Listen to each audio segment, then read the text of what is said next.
توی این ویدیو قرار راه‌های پس‌انداز کردن رو با هم مرور بکنیم. شاید بعضی از این راه‌ها اونقدر عجیب باشه که باور نکنید این راه‌ها کارسازن. شماره 1. فهرست بندی و بودجه بندی کنید. همونطور که کارهای روزانه‌تون باید طبق برنامه‌ریزی انجام بشه، برای دخل و خرجتون هم باید برنامه‌ریزی کنید.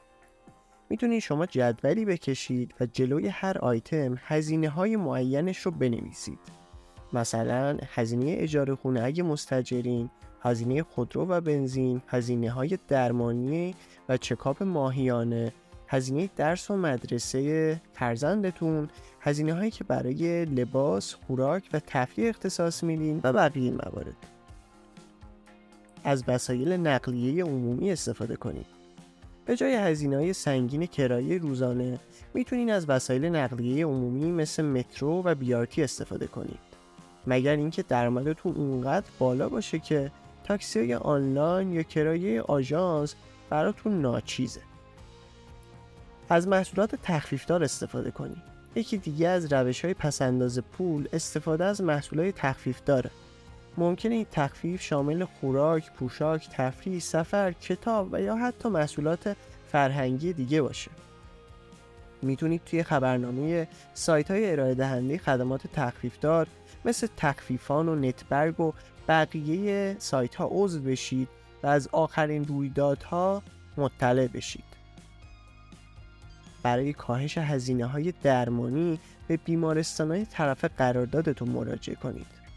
بیمارستانایی هستن که طرف قرارداد با بیمه‌های تکمیلی و یا بیمه‌های رایگان مثل بیمه نیروهای مسلحن. قبل مراجعه به بیمارستان حتما نوع بیمه طرف قرارداد رو چک بکنید. اگر نوع بیمه خدمات درمانی شما مشمول تخفیف و یا رایگان هست، حتما استفاده کنید. این حق شماست. راه 5. برای پیرایش ماهیانه به آموزشگاه‌های آرایشگری سر بزنید. چرا آموزشگاه‌های آرایشگری؟ چون داشتن مدل رایگان برای هنرجوها الزامیه. هنرجوها برای تمرین آرایشگری از افراد میخوان تا مدلشون بشن و بدون دریافت پول موی اونا رو اصلاح میکنن. شماره 6.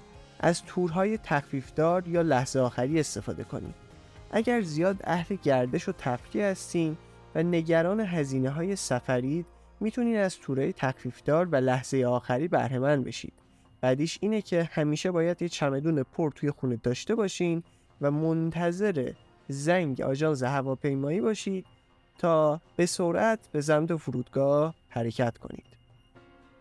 مبلغی از حسابتون رو بردارین و در کیف پول خود بگذارید و هرگز به اون دست نزنید. یکی از بهترین و قدیمی ترین روش‌های کنترل هزینه ماهیانه اینه که مبلغ معینی رو سر ماه از حسابتون بردارین و در جیبتون بذارید.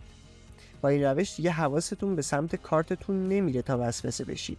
هزینه‌های روزانه مثل کرایه، خورد و خوراک جزئی و یا هزینه‌های شارژ اینترنت و گوشی رو توی کیفتون بذارید. 8. اجناس ارزون قیمت در بلند مدت نخرید. حتما این جمله معروف رو شنیدین که انقدر پولدار نیستیم که جنس ارزون بخریم.